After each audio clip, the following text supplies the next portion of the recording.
Olá, bom dia meus amores, como vocês estão? E hoje, nós vamos dar continuidade à literatura, certo? Então nós vimos nas outras aulas, que a literatura, é a arte de escrever, é a arte de se expressar de um povo. E com o povo indígena não foi diferente de forma nenhuma. Então, vamos iniciar a nossa pequena aula. Então, aqui está o nosso roteiro, o nosso sumário, da parte de interpretação, revendo o que é a arte, que é a literatura indígena e a estrutura de um poema.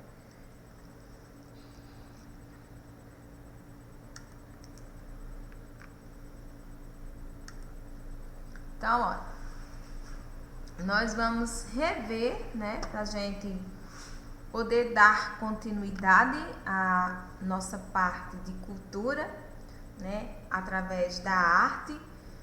Nós sabemos que a arte, ela envolve a cultura de um povo, o pensamento de um autor, certo? Então, nós vamos ver o que é literatura. Então, a literatura é a arte de escrever, é a arte de criar, de compor um texto, certo?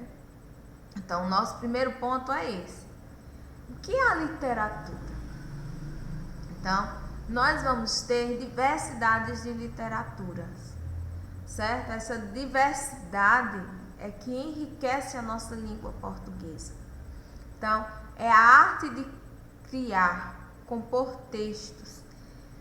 E existem diversos tipos de produções literárias, como a poesia, a prosa, A poesia são os poemas organizados em estrofes e versos.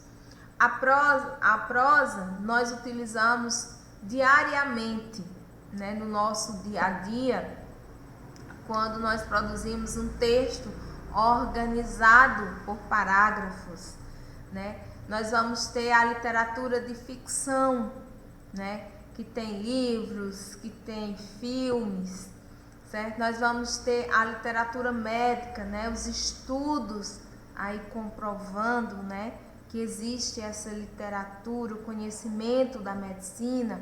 Nós vamos ter a literatura portuguesa, que influenciou, a nossa literatura aqui no Brasil, que eu falei para vocês na outra aula, que na nossa cultura, a nossa literatura, de início, ela copiava tudo que tinha em Portugal. E depois, com alguns autores, houve uma pequena reviravolta e começaram a escrever sobre a nossa cultura, sobre o povo indígena, tudo o que acontecia, os amores que aconteciam, os amores platônicos, certo? Nós temos também a literatura popular, que nós já estudamos também, no sexto, sétimo, quinto, quarto ano, E nós vamos ter a literatura de cordel, a formação dos poemas, dos cordéis. Enfim, nós vamos ter N literaturas e agora nós vamos estudar a literatura indígena, darmos continuidade a literatura indígena. Então, nós vamos observar que a literatura indígena é a arte que esse povo tinha de se expressar, de se comunicar, tanto entre eles, quanto em relação à natureza, certo? Ele transmite dentro do seu poema, o que ele sente. Ele é o eu poético, o eu lírico da história.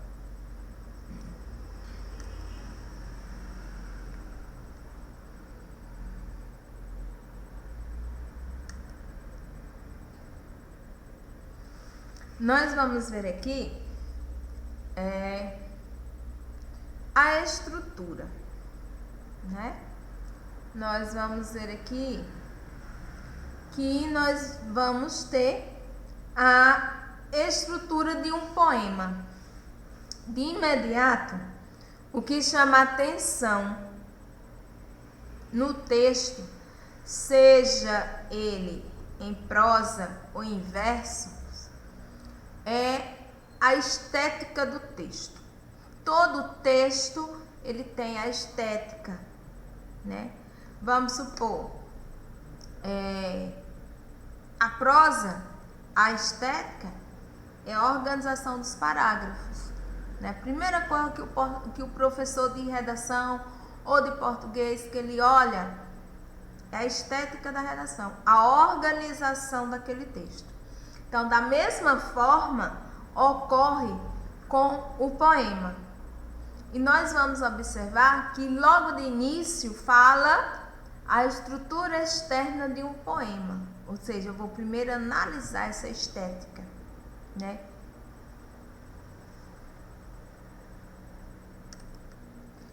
Eu e qualquer outro professor vai analisar de cara a estética do texto. Então, o que é que vai acontecer? A estrutura externa de um poema se refere aos seus aspectos formais.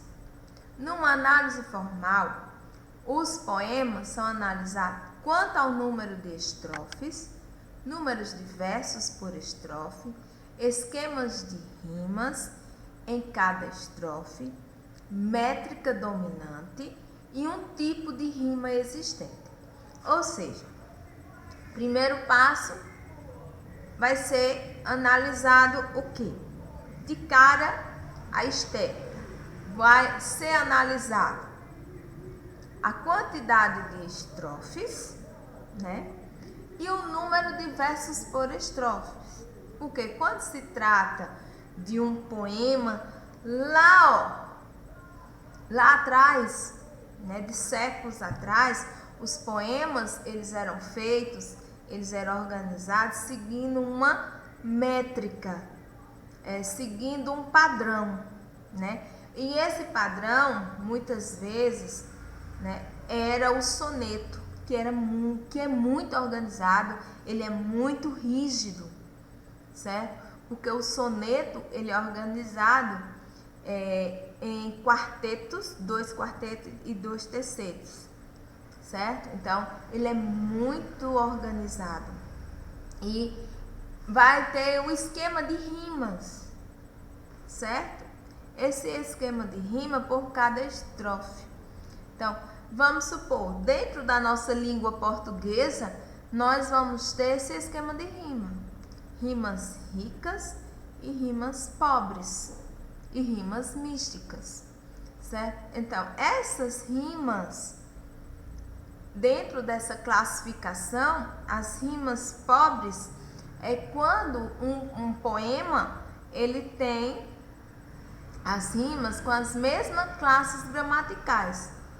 Já estou até vendo aqui vocês perguntando: existe isso, professora? Existe, né? Então, as rimas pobres é quando eu utilizo palavras da mesma classe gramatical, certo? Vamos supor, substantivo com substantivo, adjetivo com adjetivo, verbo com verbo. Então, se houver essa rima com essas palavras da mesma classe gramatical, dentro do poema, dentro do esquema de rimas, é considerado rimas pobres. Se eu utilizar rimas ricas, vai já fazer uma diferenciação. É a rima com classes gramaticais diferentes. Substantivo com adjetivo, adjetivo com verbo, verbo com substantivo e assim sucessivamente, certo? E nós vamos ver agora a métrica dominante. Sempre vai ter uma sílaba forte, uma sílaba, a sílaba na contagem, certo? É no mínimo detalhe essa parte aí, essa métrica dominante, um tipo de rima existente, certo? É mais aprofundado isso daí, porque se começar a cair na sétima sílaba, todas as demais sílabas têm que cair na sétima, nessa metrificação dominante, certo? Então, vamos deixar para a gente analisar mais para frente. Então, vamos agora para a nossa aula mesmo com essa estrutura e características. Então, versos e estrofes. Os poemas podem possuir desde um a vários versos, bem como desde uma a diversas estrofes. Embora haja poemas de estruturas fixas, a maioria dos poemas atuais, os poetas, eles fazem uma escolha, ele tem a liberdade de criar a estrutura do poema. Então, nós vamos analisar o quê? Que antes, os poetas, eles não tinham a liberdade de escrever, certo? Da mesma forma que muitos autores não tinham. Então, o que é que vai acontecer? Foi diferente com o povo indígena? Não. Certo? Agora, é bem interessante, quando a gente pega a apostila que começa a ler, nós vamos ver que existe uma índia ali, ela escreve os poemas e fica bem claro quando ela fala, sobre o Brasil, o que fizeram com o povo dela, Então, na hora da leitura do texto lá, vocês vão encontrar essas características que Tia Kilvia está falando aqui agora. As rimas, as estrofes, os versos, Se vai ter rima rica, se vai ter rima pobre. E ela fala assim, que quando é o próprio índio que escreve a história, ele passa o sentimento dele para outros povos. É uma comunicação dele, ele traz presente nos poemas a natureza, a convivência dele com a natureza. Ele passa esse conhecimento para a gente. Como nós somos, enquanto pessoa, em relação à natureza, Então, ela cita que é um encontro. A literatura indígena é um encontro, Porque nós sabemos que tem aluno que ainda diz, que nós não temos cultura. Então, a partir do momento que a gente estuda a cultura indígena, a gente observa muita coisa, E são lindos os poemas que eles citam aí dentro da apostila. Não só tem poemas de uma índia, nós vamos ter Cecília Meirelles aí dentro também, que valoriza também o trabalho do índio, mostrando a cultura também,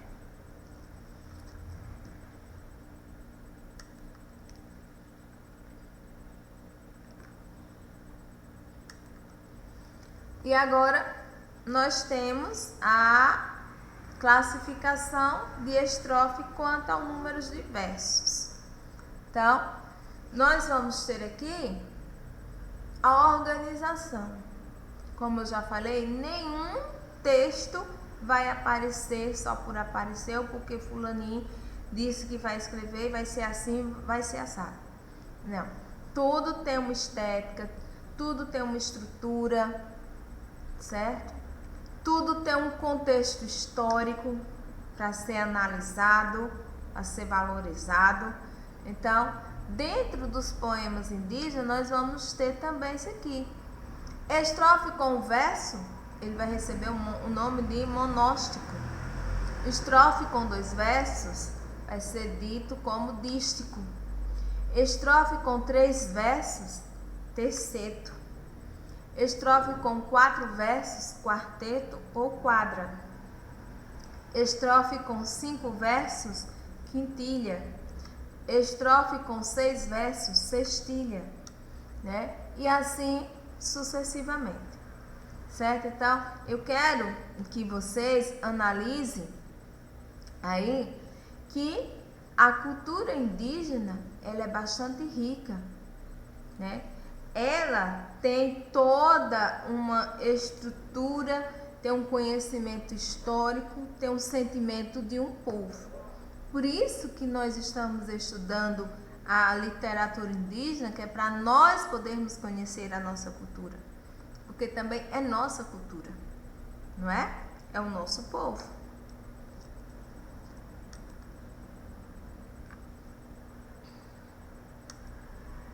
E aqui, obrigada pela atenção de vocês. E aqui está a atividade, né, da apostila. Essa é da apostila, 56 a 63. E obrigada pela atenção.